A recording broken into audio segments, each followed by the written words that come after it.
Bonjour à tous, je m'appelle Jacques Billin, je suis diacre permanent dans la paroisse Saint-François d'Assise à Louvain-la-Neuve en Belgique.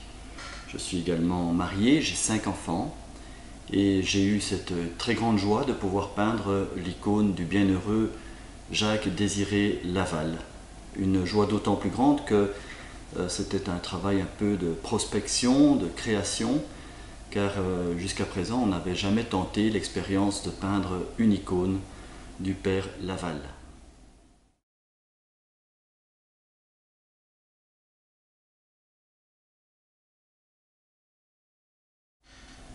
J'ai eu la chance de pouvoir peindre quelques icônes qui ont marqué un petit peu ces 25 années de peinture. Notamment en 1992, j'ai commencé par peindre la Notre-Dame du Rosaire. C'est une grande icône qui était très originale puisqu'elle reprenait un thème latin de spiritualité occidentale en utilisant les icônes, c'est-à-dire des images de spiritualité orientale. Et donc elle est constituée au centre d'une représentation de la Mère de Dieu à l'enfant, inspirée directement de l'icône de la Vierge de Vladimir. Et autour de l'icône, on a la représentation des 15 mystères du rosaire. J'espère d'ailleurs pouvoir à l'avenir repeindre cette icône en variant un petit peu, puisque le pape Jean-Paul II a proposé d'avoir 5 nouveaux mystères qui sont les mystères lumineux. Je suis en train de réfléchir comment je vais pouvoir éventuellement repeindre cette icône en intégrant ces nouveaux mystères lumineux. Un autre travail que j'ai eu la chance de pouvoir peindre, c'est une grande croix romane. C'est donc une croix qui est plus inspirée par l'art occidental et qui se trouve dans une paroisse de Genève, en Suisse. Voilà, c'est une croix un peu monumentale, mais donc voilà, ça a été aussi une grande joie de pouvoir réaliser cette croix qui est un modèle original que j'ai dû entièrement dessiner moi-même. Enfin, j'ai eu aussi cette chance de pouvoir peindre, on va dire, un ensemble d'icônes pour une nouvelle chapelle. C'était une chapelle bioclimatique, c'est-à-dire toute récente et qui n'a pas besoin d'énergie extérieure.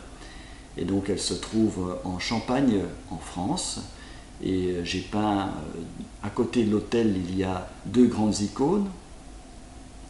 L'icône du Christ d'un côté, l'icône de la Mère de Dieu à l'enfant de l'autre, et ainsi que 6 petites icônes de saints, les saints de la communauté, l'icône de Saint Joseph, de Saint Jean, de Saint Bernard, de Sainte Humbeline, de Sainte Thérèse de Lisieux et de Sainte Catherine de Sienne.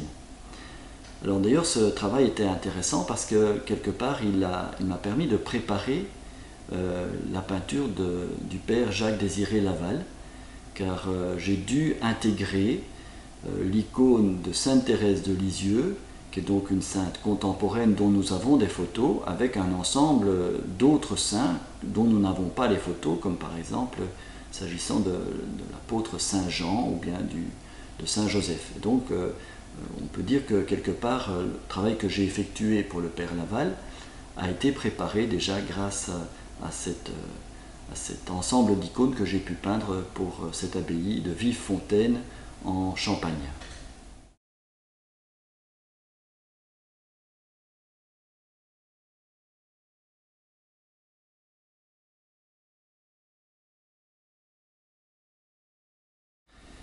Mais au fond, c'est quoi une icône? C'est très important de pouvoir répondre à cette question. Je vais essayer d'utiliser une image pour me faire comprendre. Il y a autant de différences entre une icône et une peinture réaliste ou une photographie qu'il y a de différences entre une liturgie et une pièce de théâtre. C'est-à-dire qu'extérieurement, pour quelqu'un qui ne connaît rien à la différence, il y a beaucoup de points de similitude. Par exemple, il y a dans les 2 cas une sorte de scène et il y a dans les 2 cas un public. Mais au fond, une liturgie et une pièce de théâtre ou un opéra n'a rien à voir. Et c'est exactement la même différence qu'il y a entre une icône et une peinture figurative ou une photographie. Non pas que la photographie ou la peinture figurative soit moins bien, ça a un autre objet. Le but d'une icône, c'est de rendre présent, sacramentellement, la personne représentée. Au point que quand on adresse sa prière à ici l'icône par exemple du bienheureux Jacques Désiré Laval, on peut véritablement à travers cette icône s'adresser au saint lui-même dans la communion des saints.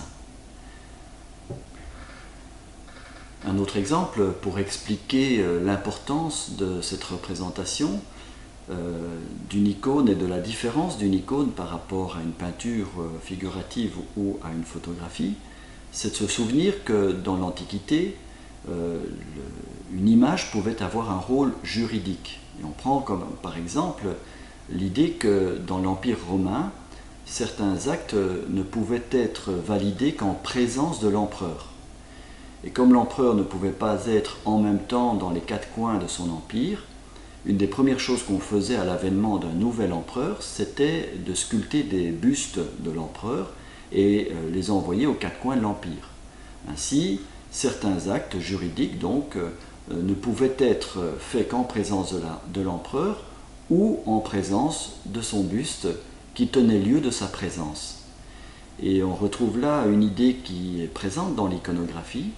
Je prends par exemple dans la pastorale sacramentelle, dans le rite oriental, lorsqu'on se confesse, on ne confesse pas ses péchés en face du prêtre, on confesse ses péchés à l'icône du Christ, à côté du prêtre, pour ensuite recevoir son absolution et sa bénédiction.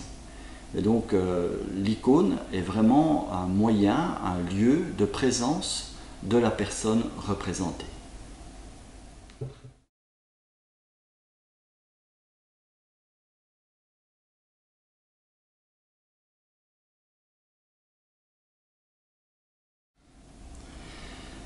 Alors, je vais essayer de vous expliquer quels ont été les enjeux pour cette réalisation.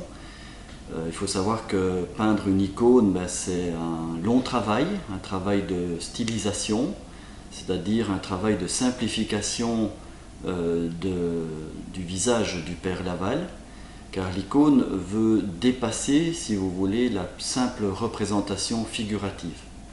Le but d'une icône n'est pas de représenter la stricte réalité, mais le but d'une icône, c'est surtout de pouvoir proposer une image qui permette et qui encourage la prière des fidèles.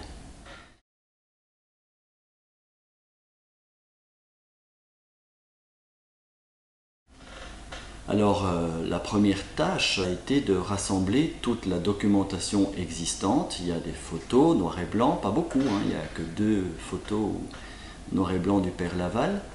Il y a eu des peintures, il y a eu des gravures également, on a même frappé une pièce, et donc rassembler des statues bien sûr qui ont été réalisées également.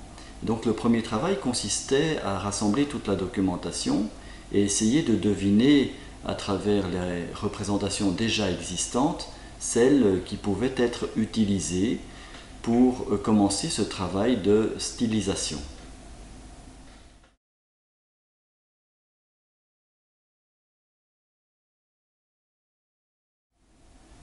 Il y a 2 raisons pour lesquelles il est important de faire ce travail de simplification, de stylisation.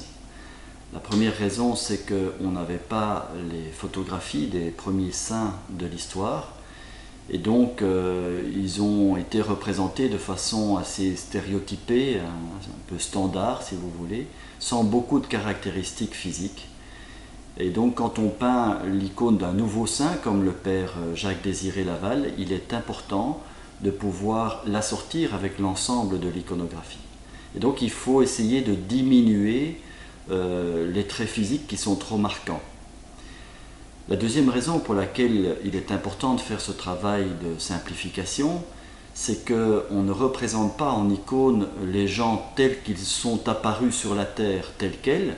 On essaye au contraire de les représenter déjà dans leur gloire, dans le ciel. Et donc ils sont quelque part à être représentés de façon transfigurée, comme sauvés. chaque icône est une annonce de la bonne nouvelle à travers tous les éléments qui y sont constitués. Tout est sauvé, pas seulement le visage et l'expression, même si c'est sans doute la chose la plus importante, mais également la végétation, les paysages, les vêtements qui sont éblouissants de lumière. Tout doit représenter un monde qui est sauvé. Donc c'est la raison pour laquelle une icône n'est pas simplement une photographie ou une peinture réaliste de la personne représentée.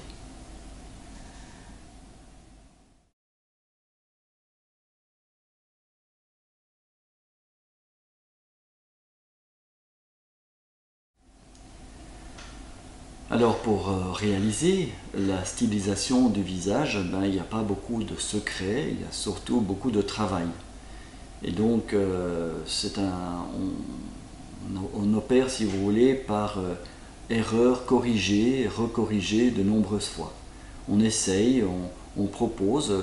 Personnellement, j'ai fait ce travail à partir d'une palette graphique sur un ordinateur. Donc ça a permis de multiplier, si vous voulez, les essais. Et donc on essaye de styliser chacun des éléments du visage du Père Laval. Le Père Laval, il est très caractéristique de son visage, c'est évidemment ses cheveux. Il avait une chevelure avec de mèches fortes, et donc c'est certainement un des éléments qui le caractérise. Il avait des yeux bleu clair, et donc même si en icône ce serait un peu de mauvais goût de représenter un bleu trop coloré dans les yeux, j'ai quand même tenu à ce que ce caractère apparaisse. Il avait un menton assez marqué également, donc ça apparaît également dans cette icône. Mais le travail de stylisation consiste évidemment aussi à modifier certaines caractéristiques. Par exemple, on représente le sein avec un nez qui est stylisé, qui est plus fin. Les oreilles aussi qui sont en arrière-plan sont un petit peu diminuées, si vous voulez, pour obtenir une image qui inspire plus à la spiritualité qu'à la simple volonté de représenter de façon figurative le Père Jacques-Désiré Laval.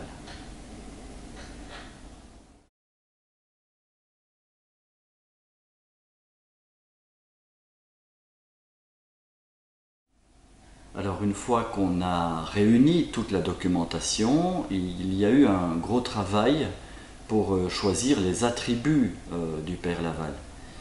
On aurait pu proposer beaucoup de choses, hein. Bien sûr, on le voit montrant une croix, on le voit, on peut le représenter en bénissant la croix, les personnes qui regardent l'icône. On peut également représenter, puisqu'il a été l'évangélisateur de l'île Maurice, on peut également représenter avec une carte de l'île Maurice, par exemple. On aurait pu même, à l'extrême, représenter le totem, en quelque sorte, de l'île Maurice, qui est le dodo. Enfin voilà, c'est pas le but du tout d'une icône de vouloir attirer l'attention sur des détails. On essaye de se concentrer sur l'essentiel.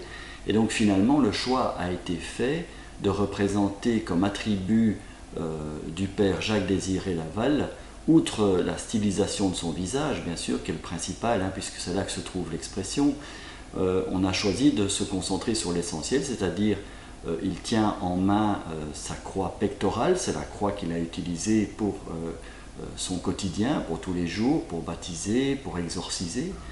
Et également, on a représenté sur son vêtement une petite pièce pour montrer à quel point il était proche d'une pastorale des plus pauvres, des démunis et des rejetés de notre société.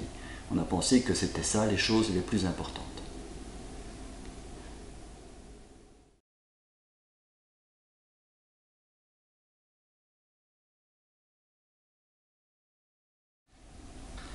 Alors sans doute qu'une des choses les plus importantes, c'est bien évidemment de soigner l'expression du visage. Et c'est un domaine qui est très difficile, c'est, si vous voulez, un petit peu le Graal, la cerise sur le gâteau, la chose la plus désirée pour un peintre d'icônes, c'est d'arriver à pouvoir exprimer à travers l'expression du visage quelque chose de notre foi chrétienne. Et donc on essaye de tendre vers une expression qui est la plus paisible possible, une expression qui soit vraiment signe d'une paix intérieure. Et lorsqu'une personne va venir alors présenter sa prière à cette icône, en regardant ce visage, il doit se sentir réconcilié, il doit se sentir écouté. Et donc voilà tout l'enjeu pour un peintre d'icône, c'est d'arriver à exprimer tous ces sentiments qui sont les sentiments mêmes de Dieu à travers l'expression du visage du Christ ou du saint ou du bienheureux représenté.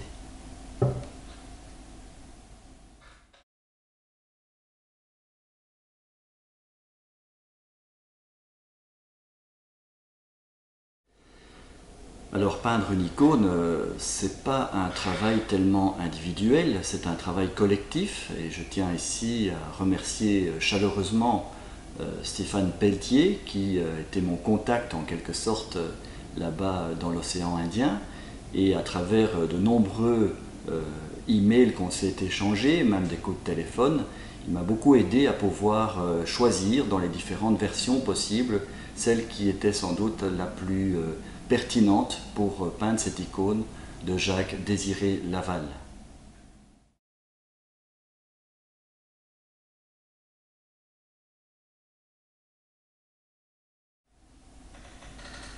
Alors quelles sont mes espérances à travers ce travail? Eh bien, je pense qu'aujourd'hui nous devons valoriser et choisir les saints, les saintes que nous voulons, je dirais, proposer à la vénération des fidèles. Le père Jacques Désiré Laval me paraît être une de ces figures qui méritent réellement d'être proposée à la vénération des fidèles. Pourquoi? Tout simplement parce qu'il a clairement mis en application la préférence, l'option préférentielle pour les pauvres. Et il n'y a pas de christianisme, il n'y a pas d'annonce de la bonne nouvelle autrement qu'une annonce qui est faite d'abord pour les gens qui souffrent, pour les gens qui sont dans la difficulté. Et donc la prière qui est adressée au Père Jacques Désiré Laval est une prière qui rejoint d'autant plus le cœur de Dieu qu'il a été lui-même l'apôtre de l'émancipation des pauvres, des rejetés de notre société. J'espère donc que cette icône va pouvoir contribuer, ce n'est qu'une petite pierre à cet édifice bien sûr, à pouvoir concentrer, valoriser la personne et la figure du Père Jacques Désiré Laval. Et je prie évidemment pour qu'il puisse un jour avoir la grâce de rentrer dans le caractère universel de sa sainteté, puisqu'il est déjà saint en étant bienheureux, mais vous savez qu'en étant bienheureux, il est un petit peu considéré comme un saint local. Et je pense que par la nature même de son ministère, le Père Jacques Désiré Laval a vraiment l'étoffe d'être un saint à caractère universel. Et donc, j'espère bien que le pape François va pouvoir le proposer pour une canonisation le plus rapidement possible.